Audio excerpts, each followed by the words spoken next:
আসসালামু আলাইকুম। তো আজকে আপনাদের মাঝে একটা শিক্ষণীয় ভিডিও নিয়ে চলে আসলাম। তো কিভাবে আমি হোল কাটার মেশিন দিয়ে ছাদ হোল করি। তো আজকে আপনাদেরকে দেখার চেষ্টা করব। ভিডিওটা না টেনে সম্পূর্ণ ভিডিওটা দেখবেন। তো সর্বপ্রথমে আমি রয়েল প্লাগটা বসিয়ে নিলাম। তো এখন যে নাটটা রয়েছে তো ওই নাটটা আমি টাইট দিয়ে নিতেছি। তো এখন আমি মেশিনটা বসিয়ে আপনার উপরের যে ওয়াশারটা দিয়ে আমি চাকিটা লাগিয়ে ভালোভাবে টাইট দিয়ে নিতেছি। তো দেখতেছেন কিভাবে আমি ঢালি দিয়ে ভালোভাবে মেশিনটা টাইট দিয়ে নিতেছি।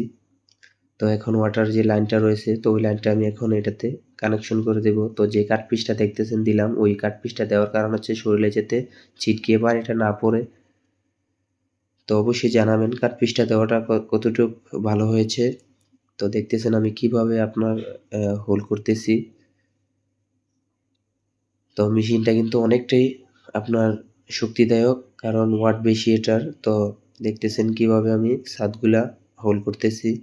তো দেখতেছেন আমার করা শেষ। তো এখন ভিতরের অংশটা দেখাবো। তো দেখতেছেন আপনার এখানে রড সহ কেটে গেল।